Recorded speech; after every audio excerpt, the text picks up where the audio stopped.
Good evening, good morning, good afternoon, and welcome. You're watching the Urban Monk live on A1R Radio and Moonstruck TV. Thank you for joining me and spending time listening to this. Also available on Catch Up. Tonight, I want to kind of follow on from last week, but we're talking specifically tonight about space and silence. Very important in terms of being present and living in the now. It really, what we should be doing is thinking about mindfulness, and mindfulness is about emptiness and silence. There are various different ways of practicing mindfulness, but I want to talk primarily about the thing we mentioned last week.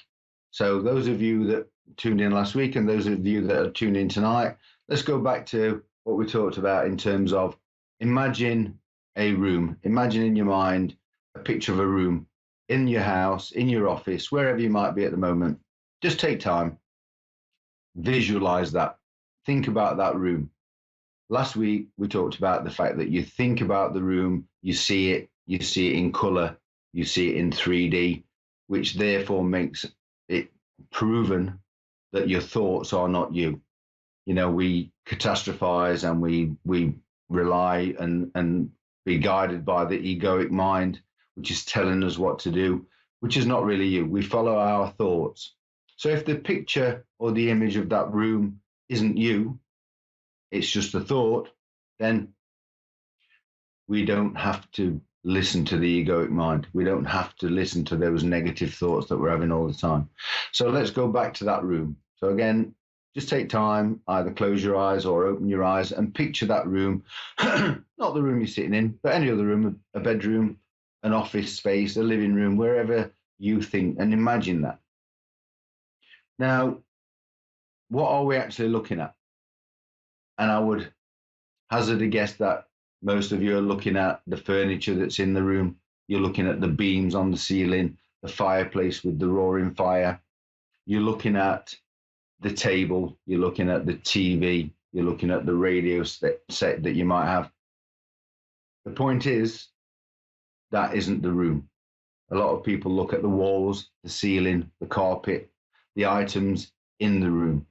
But the room itself is actually space, the space, not the furniture in it. So what you're focusing on when you look at the room are the peripheral things, the windows, the windowsill, the flowers, the plants you might have in there, as I say, the ceiling, the floor, the carpet. That's not the room. The room is the space. And so it follows that the space is the most important part, because without that space, there is no room. And it might surprise some of you to know that science has proven, right, that the atoms that make up the human body are 99.9% space. The molecules, the atoms that make up the human form are 99.9% space. So really, we're only 0.0001% physical entity. So the importance of the room is the space, not the items in it. The importance of the human body is the space. We all know, we've all heard people say that a cup is only any good when it's empty. A glass is only any use when it's empty, because it can be filled again. Once it's full, we need to empty it in order to be able to use it. So the actual benefit of the cup, the mug, the room is the space within it. Now, the space gets filled up by our negative thoughts. The space in the mind is taken up by the egoic mind, telling us we can't be still, we can't be relaxed, we can't be calm, we have to do something. The dishwasher needs emptying, the garden needs mowing, the dog needs walking. All these things are part and parcel of everyday life. I totally understand that. But really, when we're talking in terms of being present and living in the now, living in the moment, we need to reflect on that emptiness and stillness. All forms of meditation are really designed and created purely to still the mind. There's a reason for that. The body vibrates, as I've mentioned throughout the whole theme of my show. The body vibrates at a certain energy, The universe vibrates at a certain energy. And if we can combine those two together, then we are being present. We promote health. We promote happiness, love, and joy, and longevity. So, in terms of stillness, mindfulness is about stilling the mind. Tai Chi, yoga, normal forms of meditation, all forms of meditation are really designed purely to still the mind. We concentrate on the breathing. Mindfulness is about breathing. When we breathe in, we slowly understand the in breath. When we breathe out, we acknowledge the universal energy as an out breath. So when you walk in the dog, be mindful, focus on the breath, think about the in breath. It's running off chasing after a rabbit. That's not the most important thing in the world. But jokingly, when you're out walking the dog, or when you're out mowing the garden, or when you're out shopping, fetching groceries, take time to stop thinking about all those things that you worry or fear or catastrophize about. Simplest form of mindfulness, just sitting where you're sitting now, close your eyes, breathe in through your nose, and feel that breath going into the body. Feel or visualize the inside, the internal organs of the body. And while you're focusing and concentrating on that breath coming in and out, you can't be worrying about something else. If the mind wanders, that's fine. Acknowledge it, but don't make it into a story. A friend of mine recently told me a story about he'd lost the keys to his car. When he was looking for the keys, he went into the house and then suddenly realized that the telephone stand that the keys were on needed replacing. So he thought about going to replace the telephone stand. While he was thinking about the telephone stand, he realized that the phone wasn't as modern as it should be. So he needed to get a new phone. And then when he looked at the keys, he actually couldn't find the key for the front door. So then he realized that he needed to go to the department store to get a new key cut.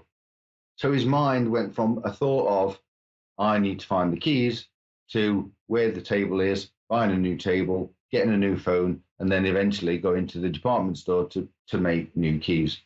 One simple thought, and his mind wandered into 5 or 6 different trains of thought. And we've all done that. We're all guilty of it. We think about one thing, we see something on the floor, we go to pick it up, and then we realize that the shelf hasn't been dusted. So then we start to dust, and before you know it, the whole house is being cleaned. Simple thoughts are okay. But if you're being mindful, or if you're meditating, or if you're worried about anything, just take time to acknowledge that thought. Don't let it go into a train of thoughts. Acknowledge it, get rid of it, and continue with your emptiness, with your silence, and with your space. Silence is very important. You know, if we're engaged in a conversation with someone, it makes sense for that person to finish what they're saying before we interrupt. You know, God gave us 2 ears and only 1 mouth. So 2 ears for listening, 1 mouth for talking. So we take turns to speak. If we're interrupting each other constantly, we get into that battle between egos. You've said this, you've not listened to me, I need to prove my point. This all leads to anxiety, anger, frustration inside the body. Somebody's got to be right, which means that somebody's got to be wrong. So the egoic mind survives without silence. If there's silence, and my mum told me a long, long time ago, a still tongue beats the devil. All right. So if you're quiet and still, it diffuses the argument from the other person. If you're quiet and still, the body starts to resonate and vibrate at the universal level. If it's vibrating at the universal level, it promotes health, it promotes energy, it promotes love, it promotes peace, it promotes harmony. It can't promote anger and frustration, because the anger and frustration and fear come from another form of battling against what you think is going wrong in your life. You know, if we get angry with someone or we get disappointed with someone, it's only because your version of life isn't going according to your plan.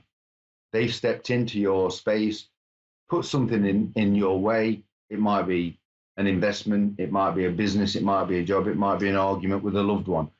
but they are putting an obstacle in your way that says to you, my life is not going the way I want it to go. So I need to fight that. I need to argue with that.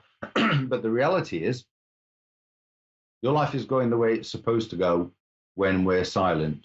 We link with the universe, we link in with consciousness. That's all we are. We link into our true nature, and the universe will then take care of itself. As I said before, the Bible says, have no fear of the words of tomorrow, because tomorrow will take care of the words of itself. It's quite simple. Today, we have no worry. If something crops into our mind that creates a problem, acknowledge it, don't identify with it, ignore the egoic mind and let it go. Continue with that silence, that space, and the enlightenment. Link in to the consciousness. That's all we need to do. It sounds very simple. It's not as easy as it sounds, but as long as you know or acknowledge that once those thoughts start creeping in, that's not you, that's the egoic mind, the egoic part of you, the self-made identity, if you like, who you identify with, which is not your consciousness, which is not who you are. That creeps in and starts to take over. We then let that control our lives. To take back control, we need to be still, we need to be silent, we need to be mindful. So mindfulness is about feeling the hot water when you wash hands, feeling your thighs as they touch the seat, holding the steering wheel when you drive your car. Just feel how it feels. Acknowledge that feeling, acknowledge how that makes you feel, and then you can't think of other things. You can't think of what's bothering you. You can't think of that person that you need to shout at or that has shouted at you. You can't get involved in the challenge of letting your egoic mind control who you are and where you are.